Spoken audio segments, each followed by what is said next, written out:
So ini dia smartphone mid-range terbaru daripada Samsung Malaysia, iaitu Galaxy A57 5G dan juga Galaxy A37 5G. So ini adalah upgraded model kalau bandingkan dengan yang sebelum ni, kita ada A36 dan juga A56. This one is better version and ada slightly improvement dengan harga yang lebih kurang sama. So aku nak kongsikan apa benda yang menarik, yang kurang dan juga perkara yang korang semua perlu tahu tentang kedua-dua mid-range daripada Samsung dan mana satu yang patut korang beli, sama ada A37 ataupun A57. Okay, first sekali kalau tengok dari segi rekaan dia memang nampak lebih kurang sama. Very identical macam previous model dia. So bagi aku tak ada perubahan yang terlalu ketara sangat. No significant changes unless satu perkara yang korang akan notice adalah first dari segi pilihan colour. So colour dia semuanya nama awesome. Dan awesome blue lah apa semua memang awesome. That's why phone ni awesome maybe. And then dari segi dia punya design, satu benda lagi aku notice adalah bonggol kamera dia. So kalau sebelum ni bonggol kamera untuk Galaxy A series dia menggunakan finishing yang lebih kepada metal finish, but this one dia menggunakan finishing yang lain sikit. So tak silap aku digelar sebagai ambient island design. That's why dia macam ada slightly colour yang shifting daripada hujung sampai ke tengah ni. Dia lain sikit lah daripada sebelum ni. So that's why itu je benda yang korang semua akan notice. Dekat sini pun aku pasti korang confuse kan mana satu A37 dan juga A57. Actually dia menggunakan konsep design yang boleh katakan sama. Cuma yang membezakan adalah finishing dan specs dalam dia. So untuk warna yang cerah ni adalah A37 dan warna yang gelap ni adalah A57. Walaupun kedua-dua smartphone ni punya design nampak very similar, tapi sebenarnya feels dia memang totally different sebab this is for the first time Samsung buat Galaxy S series diorang paling nipis sekali untuk line up Galaxy S series yang pernah diorang keluarkan, which is A57 kali ni dia punya kenipisan mencecah 6.9mm and berat dia bawah 180 gram. Yes, this is by far the thinnest Galaxy A series actually dekat market sekarang ni. Dan sebenarnya lagi ringan kalau bandingkan dengan A37 walaupun sizing dia sama. Sizing sama, looks dia quite similar, but this one lagi nipis, lagi ringan. So itu kelebihan untuk A57 kalau compare dengan A37. And then dari segi finishing pun lain juga disebabkan oleh yang A57 dia menggunakan aluminium frame. So dia punya finishing dekat bahagian overall body dia rasa lebih solid and steady. So kalau kita pegang macam ni rasa mahal lah, premium kat tengah kita. Compare dengan A37, bukan nak kata dia rasa murah, tapi slightly different. And texture feels dia memang rasa plastik dekat bahagian body dia, tapi plastik yang kira solid. So korang boleh dengar sendiri. Ini plastik, ini aluminium. Dia lebih solid ke situ. And warna pun membranan juga. So kalau korang suka warna cerah, ada je pilihan warna cerah untuk yang A57. And this one pun ada warna yang gelap untuk A37. So banyak pilihan colour actually untuk korang pilih antara kedua smartphone ni. And aku nampak harga dia pun tak jauh beza sangat antara kedua model ni. Dia bergantung pada bajet korang. Nanti aku akan share lah berapa harga dia dan juga kenapa harga dia macam tu kan. Selain tu kedua smartphone ni dah memang siap dengan IP68 rating protection. Dan design ni pun kalau tengok sekilas lebih kurang macam flagship level diorang iaitu Galaxy S26 series pun lebih kurang sama macam ni juga. Cumanya finishing dekat bahagian body dia dan internally lain lah. Sebab kat sini kalau tengok dia ada bumpy sikit kan dekat bahagian frame ni. Kalau yang Galaxy S26 series dia flat straight je. Ni dia letak bumpy sikit di sini supaya kita boleh differentiate lah antara dia punya mid-range dan juga flagship. So ini adalah boleh kata cheaper version of Galaxy S26 series, manakan dia adalah line up Samsung juga. That's why feels, looks memang kita dapat Samsung punya feels, tapi dengan harga yang lebih mampu milik kalau compare dengan flagship diorang. Now kalau tengok dari segi display screen dia, kedua smartphone ni menggunakan size yang sama iaitu 6.7 inci, tapi yang membezakan dia ada dua perkara lah. First adalah dari segi dia punya bezel. So A57 bezel dia sebenarnya lagi nipis kalau compare dengan A37. Boleh nampak obviously kat sini, kiri kanan atas dia nipis sikit. Cumanya yang aku notice kat sini, dia punya bahagian dagu bawah ni still obvious and tebal kalau compare dengan bahagian tepi dan juga atas. So dia tak symmetrical, dia tak balance lah semua bahagian. Lagi untuk yang A37 ni very obvious lah dia punya ketebalan dekat bahagian dagu tu kalau compare dengan bahagian lain. Tapi yang ni memang obvious tebal lah dia punya bezel kalau compare this one lebih nipis. Tapi bagi aku antara kedua-dua display smartphone ni, of course lah aku lagi suka display dekat A57 dengan dia punya kenipisan bezel dan panel pun aku nampak lebih kurang. Untuk yang A37 gunakan Super AMOLED, untuk A57 gunakan Super AMOLED Plus. But in terms of dia punya specs lain memang sama dengan 120Hz, nits brightness mencecah hingga 1900 peak dan juga Full HD+. So dari segi quality display and kita punya pengalaman penggunaan harian, korang boleh expect yang kedua-dua smartphone ni akan memberikan persamaan yang lebih kurang sama je sebenarnya dari segi quality dan macam-macam lagi lah. Cuma yang membezakan dekat sini adalah obviously dari segi dia punya ketebalan bezel and feels pegang tu sendiri sebab lain sikit. In fact, kedua-dua smartphone ni dah memang siap dengan protection jenis Gorilla Glass Victus Plus dekat bahagian skrin dia. So, bagi extra protection juga kat situ. Bila aku duduk pegang-pegang tadi, satu perkara aku notice dengan dia punya bahagian overall body adalah, korang perasan tak? Ada kesan-kesan cap jari, kesan-kesan habuk apa semua, sangat obvious lah dekat A57. Aku rasa dia akan nampak obvious dekat kali yang lebih gelap macam ni. Untuk yang A37 ni bukan nak cakap dia tak ada. Ada juga. Cuma dia tak obvious sangat. Sebabnya colour dia cerah. So, let's say lah kalau korang tak nak guna casing. Korang nak naked macam ni. Dan tak nak nampak phone tu kotor sangat. Pakailah casing ataupun korang jangan pilih colour yang gelap sangat. Pilih colour yang cerah macam ni supaya tak obvious sangat kesan-kesan kotor tu macam ni kan. So memang, yelah, normally orang akan pakai casing lah. Aku rasa benda ni isu yang sangat-sangat remeh lah sebenarnya. Okay, memandangkan A57 ni boleh kira abang kepada A37. That's why setup kamera dia, of course, better daripada A37. Yes, kedua-dua smartphone ni dia menggunakan setup kamera dengan 15 megapixel pada kamera utama. Tapi untuk ultrawide, yang A57 gunakan 12 megapixel. A37 gunakan 8 megapixel dan kedua ni ada setup macro camera 5 megapixel. Tak ada telefoto. For the price, tak ada telefoto. Actually ada je phone yang lebih menarik untuk harga dia yang boleh offer telefoto untuk price range macam ni. Yang tu nanti aku akan kongsikan dalam last video apakah alternatif yang mungkin korang boleh consider juga kalau compare dengan Galaxy A series yang terbaru pada Samsung ni. Okey, bercakap pasal kamera tadi dan aku faham kenapa Samsung dia tak improve banyak sangat dari segi kamera disebabkan oleh mungkin Samsung nak fokus lebih kepada flagship level doang dan untuk Mirage ni still dia bagi offer kamera yang tak adalah tak bagus ataupun tak adalah terlalu bagus, dikira boleh pakai. Dan ada improvement pada bahagian setup kamera yang aku nampak dekat A57 dari segi nitografi untuk ambil gambar malam ataupun low light. Dan juga HDR pun much better kat situ. Kalau tengok dari segi UI kamera kedua-dua smartphone ni, focal length dia lebih kurang sama 0.6x, 1, 2, 4, 10 dan maximum zoom sampai 10 kali. Yes, dua-dua sampai 10 kali je. Selfie kamera dia boleh wide dan juga boleh ambil gambar macam biasalah. Ada dua focal length kat sini. Dan untuk video dia boleh rakam sampai 4K 30fps.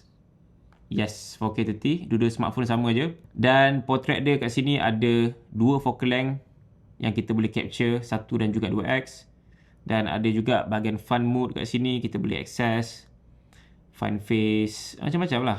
Feature-features yang bagi aku agak menarik untuk korang explore. Dekat bahagian more dia pun ada lagi feature-features lain yang kita boleh explore dekat sini. Pro video, night photography, macro dan macam-macam lagi. So, kalau tengok by spec numbers, apa yang Samsung offer, of course, yang Galaxy A57 5G ni much better in terms of dia punya setup camera sebab dia bagi ultra wide lens 12 megapixel. So, korang boleh expect yang very good quality in terms of ultra wide dekat A57 ni kalau compare dengan A37. But overall, aku tak nampak ada significant changes ataupun improvement yang terlalu besar sangat Samsung buat kali ni pada setup kamera dia kalau compare dengan predecessors. Dengan small refinement dan juga ISP ataupun chip baru ni, sedikit sebanyak dia akan memberikan improvement lah sebenarnya kalau compare dengan model lama dia. Cuma korang jangan expect yang setup kamera pada Galaxy A series ni akan sama dengan Galaxy S26 series. Memang lain. Yang tu lain sikit dia punya hasil gambar.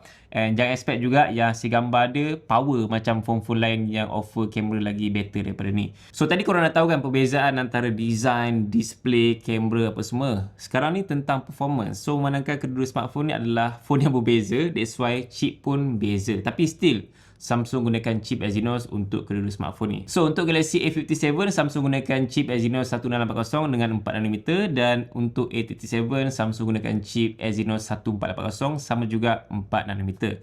Bukan tu je yang berbeza, aku nampak setup RAM pun beza juga sebabnya untuk A57 korang dapat 12GB, untuk A37 korang dapat 8GB. So kat sini kita boleh expect yang korang akan dapat better performance untuk A57. Of course harga dia pun akan mahal sikit lah kalau compare dengan A37 kan. And aku difahamkan yang sekarang ni Samsung claim dia punya performance 4 kali lebih laju in terms of processing speed kalau compare dengan yang sebelum ni. Honestly speaking, aku tak nak letak apa-apa expectation tinggi sangat untuk phone mid-range macam ni sebab kita tahu limitation dia macam mana dan mid-range ni memang keperluan dia bukan untuk kita nak lenjan dia kau-kau. Dia tak macam flagship. Flagship kita tahu dia punya kebolehan macam mana. So mid-range ni dia boleh pakai as a telephone. Smartphone yang kira smooth, smartphone yang sedap pakai, and smartphone dengan harga yang kira affordable lah kalau compare dengan flagship kan. So that's why kalau korang nak lenjan dia kau tu, dia bukan tujuan dia untuk itu. Dan yes, untuk performance bagi aku dengan chip yang apa Samsung bagi ni sebenarnya boleh je untuk gunakan as a telephone. Cuma dia still akan ada limitation dia. And then dari segi bateri, memang aku nampak kedua smartphone ni dia menggunakan setup bateri yang sama je, 5000 mAh, which is bagi aku good enough lah untuk smartphone this year, walaupun tidaklah sebesar macam phone-phone China. But at least kalau Samsung bagi lagi besar tu sebenarnya lagi bagus. But sebenarnya 5000 ni dah kira the minimum lah sekarang ni untuk smartphone 2026 kan. And fast charging support dia sampai 45W, cumanya dia tak ada wireless charging. So last one is pasal software dia. Dan memandangkan this is latest mid-range pada Samsung, so that's why Samsung gunakan latest One UI 8.5, Android 16 dan dapat software update sampai 6 tahun, which is bagi aku lama lah untuk mid-range. Dapat 6 tahun tu rare lah. Sebab normally untuk phone mid-range, tak kisahlah brand apa sekalipun, diorang akan offer lebih kurang dalam mungkin 2 ke 3 tahun paling maksimum, ataupun 4 tahun lah yang setahu aku. This one sampai 6 tahun software update memang lebih kurang sama macam flagship diorang yang tu 7 tahun. Kira berbaloi lah untuk korang semua yang mungkin nak spend untuk smartphone tapi tak nak always tukar-tukar smartphone every year, tapi korang still dapat software update yang baru, security update yang baru. And dari segi features AI pun aku nampak ada beberapa features Galaxy AI daripada diorang punya flagship yang diletakkan pada mid-range ni. Tapi tak semua ada, just ada boleh kata basic features AI lah yang kita dapat access. So untuk nak tahu, just masuk bahagian setting, pergi ke advanced dan intelligence features. Kat sini korang boleh nampak antara features AI yang Samsung offer dekat mid-range ni. So antara kedua smartphone ni memang aku nampak A57 dia offer dua features extra sikit kalau compare dengan A37. Contohnya dekat A57 dia ada base face dan juga ada auto trim. Untuk A37 tak ada. Dia just ada benda yang basic lah macam circuit apa semua. Aku nampak ada je. Itu memang benda yang common and basic lah. So korang jangan expect yang features AI pada mid-range ni sama macam dia punya flagship. Memang totally different. Yang ni boleh kata dia bagi sikit je, dalam mungkin 20 to 30% daripada apa yang kita dapat dekat flagship doang, ataupun maybe 30 to 40% macam tu lebih kurang. Overall aku nampak dengan Samsung Galaxy A series yang baru ni memang something yang menarik juga untuk peminat Samsung. Kalau korang semua nak mid-range terbaru Samsung, inilah dia jawapannya. Dah ada lebih murah sikit kalau compare dengan flagship. Cumanya sekarang ni aku nampak yang model kali ni dia macam tak cukup convince lah untuk nak tarik pembeli untuk upgrade daripada model lama ke model baru sekarang ni. Unless kalau bakal pembeli tu adalah daripada model yang lebih lama daripada ni. So mungkin model yang 2-3 tahun lepas mungkin rasa macam ada improvement yang lebih positif lah. Tapi kalau daripada model yang sebelum ni A56, bagi aku tak worth it sangat untuk nak upgrade. So dia lebih kepada very minor improvement yang tak penting sangat. So kalau nak cakap alternatif dia dekat market Malaysia pun sebenarnya banyak pilihan smartphone daripada brand China, daripada Nothing pun. Aku rasa the best option yang ada dekat market kalau korang semua tengah consider sama ada nak beli Samsung Galaxy A series ataupun brand lain ataupun phone lain, Nothing Phone 4a Pro one of the best choice dekat market sekarang ni. Sebab aku nampak yang Nothing Phone 4a Pro tu dah macam flagship level tau, tapi dalam body sebuah mid-range. Dia punya chip je mid-range. Yang lain tu semua dah nampak macam flagship dah dengan telefoto apa semua kan, apa yang dia offer. So bagi aku lebih worth it lah kalau korang tanya aku antara tu ataupun ni kan. Tapi kita kena tengok faktor lain juga, di mana Samsung ni dia stand dengan dia orang punya brand. So diorang tak fight dengan numbers ataupun dengan benda-benda yang wow factor sangat. So diorang offer something dari segi user experience, dari segi software, dari segi AI dia, and dari segi dia punya exclusivity Samsung punya brand dengan design kan. Sebab kita tahu yang Samsung ni dia ada keunikan dia tersendiri yang membuatkan pengguna Samsung masih setia sampai sekarang ni. That's why aku faham kenapa Samsung tak buat improvement yang terlalu besar sangat pada setiap model baru diorang tu. So kalau diorang dah letakkan benda yang complete package kat sini, next nak buat apa pula kan. So kita boleh tengok lah style setiap marketing brand ni berbeza-beza lah direction diorang kan. So macam Samsung ni memang walaupun dia punya specs tu tak wow sangat kalau compare dengan phone China, but still ramai pembeli dia, ramai peminat dia dekat Malaysia. Sebab diorang suka dengan phone Samsung, dah selesa dengan smartphone ni. So yang paling penting adalah kita beli phone yang kita rasa selesa dan kita nak. Kita betul-betul guna phone tu. Bukannya kita beli sebab number, sebab benda yang wow apa semua, tapi end up kita tak gunakan semua features tu dan kita just gunakan features yang basic saja. So dekat sini kita kena fahamkan reason why kita beli sesebuah smartphone tu. Adakah disebabkan oleh kamera, disebabkan oleh brand, disebabkan oleh FOMO, disebabkan oleh something else. Okay? Itu saja daripada aku, dan kalau tanya aku antara nak beli A37 ataupun A57, memang aku boleh kata yang korang just beli the best lah, iaitu A57, sebab dia dah memang kira complete lah pada sebuah mid-range Samsung dengan setup kamera dia, design, build quality dan juga skrin dia.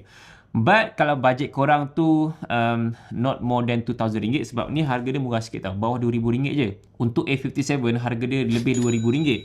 So kalau bawah RM2,000 ambil A37, kalau atas RM2,000 ambil A57.